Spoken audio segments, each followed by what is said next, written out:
Hello, everyone, and welcome to Daily English Dose. Today, I invite you to a story set in a quiet town, a tale of hope and connection that will touch your heart and perhaps inspire your own inner journey. This is a story about how a lost object awakened an artist's soul and how she found the warmth of a community. As you listen, you'll find yourself in Lena's world, enjoying your time while naturally learning new English expressions. If you're ready, let's step into this mysterious world. Lena was an introverted artist, tired of the noise and rush of the big city. She struggled to transfer the colors in her soul onto canvas, feeling as if her muse had abandoned her. Every brush stroke didn't feel as vibrant as it used to. One day, she decided to leave everything behind. Hoping to find peace and rekindle her inspiration, she moved to a small, old cabin surrounded by whispering pine trees on the outskirts of a quiet coastal town. Her cabin was small, but from its window she could see the lush green forest and the sparkling sea in the distance. In the first few days, the silence of her new home both comforted her and made her feel even lonelier. Her days were spent with her paints, brushes, and endless quiet. She didn't particularly enjoy going into town and rarely communicated with people. It was as if she was locked within her own inner world.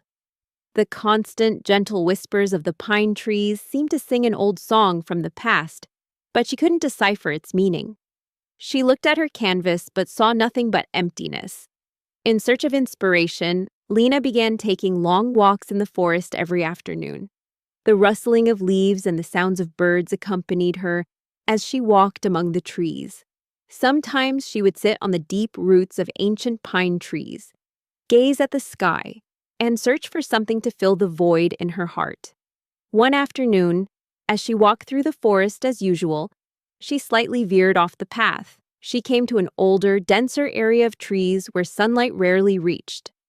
There, amidst the moss-covered roots of a large pine tree, where the earth slightly bulged, her eye caught a metallic glint. Curious, she approached and dug at the soil with her hands. Before her lay an intricately carved old locket, still beautiful despite the ravages of time. It was half of a locket, the other half was missing. On it there were complex patterns and a faded letter, E. Lena's heart began to pound. This was no ordinary discovery. It was as if the forest had whispered a secret to her, entrusting it to her care. She clutched the locket in her palm. Despite the cold metal, she felt a warmth spread within her. It was as if this small object was a bridge connecting her to the past. At that moment, she felt a spark of the inspiration she had long sought. Her artistic soul was beginning to awaken. The mystery of the locket prompted Lena to visit the town more often than before. Her first stop was the town's dusty but characterful library. The librarian, Ms. Evelyn, had spent years among books and was the living memory of the town. Lena showed her the locket and told her story. Ms. Evelyn squinted her old eyes, examining the locket. "Oh, this is a very old piece," she said. "I've seen something similar before, but where—" Talking to Ms. Evelyn was Lena's first real connection with the town. For days, she went back and forth to the library, researching old town records, newspaper clippings, and local stories. Ms. Evelyn told her many things she didn't know about the town's past, especially about old families and their histories. During these investigations, she also met other town residents. An old watchmaker, Mr. Arthur, mentioned that he might have seen another example of a locket made with similar craftsmanship. Even old Thomas, the town's oldest fisherman, spoke of an ancient settlement belonging to a hidden family in the forest. Every new piece of information brought Lena a step closer to the heart of the mystery. In this process, Lena, who used to shy away from talking to people, slowly began to come out of her shell. Conversations, research, new friendships. These new interactions had also begun to break her artistic block. Her mind was overflowing with ideas. After weeks of research, with Ms. Evelyn's help, Lena managed to trace the locket. It belonged to a woman named Serafina, one of the town's first founders, who had lived in these lands centuries ago. The locket had been specially made for Serafina's beloved husband, and the missing half carried his memory. It turned out that some of the old families in town were descendants of Serafina. Lena visited one of the oldest residents of the village to find the remaining half of the locket.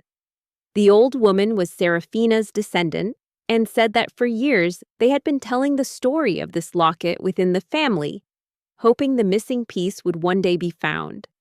A great hope appeared in her eyes. By chance, in an old chest in the old woman's house, there was an exact match to the locket Lena had found. This match not only brought two pieces of metal together, but also connected the past with the present, two different families, and most importantly, Lena to this small community. When Lena united the locket, she saw the joy and gratitude on the old woman's face. This moment became a turning point in Lena's life. The inspiration she had sought for years was not hidden alone in her inner world, but in the connection she made with others and the moments she shared. As the one who found the locket, the townspeople declared her a kind of hero. They offered her a place to display her art. Lena was no longer just painting, she was also bringing the town's stories to her canvases. The Whispering Pines had whispered not just the song of a locket, but the song of a community and belonging to her. Lena found the meaning of her life thanks to that lost locket. She understood that solitude had weakened her art, but true inspiration came from genuine connections with others and shared stories. She had rediscovered herself, both as an artist and as a human being. When she moved to the village, she came to a cabin with only walls. Now she had a home filled with hearts. This story shows that sometimes the things we are looking for come to us in unexpected places or through unforeseen paths. Sometimes a little curiosity, a small discovery, is enough to open the doors we have locked ourselves behind. True wealth is not in possessions, but in the connections we build, the moments we share, and helping others. Just like those whispering pines whispered the way to a new life for Lena, I hope this story has inspired you too. Remember, life is a journey, and sometimes the greatest discoveries emerge in the most hopeless moments. By listening to this story, you had the opportunity to improve your English vocabulary, listening skills, and familiarity with storytelling. When learning English, listening to stories is one of the most enjoyable and natural ways. This story not only took you on an emotional journey, but also served as a valuable tool for your English learning. Through the characters' emotional responses, the flow of events, and detailed descriptions, you learned words and expressions in their natural contexts. Listening to such stories is one of the most effective ways to expand your vocabulary, internalize sentence structures, and understand the intonation of native English speakers. Every story strengthens your language muscles. What touched you the most in this story? Share your thoughts or what the story made you feel in the comments. If you like this story, don't forget to leave a like and subscribe to our Daily English Dose channel so you'll be notified of our new stories and English learning tips every week. Remember, consistent listening, confident speaking,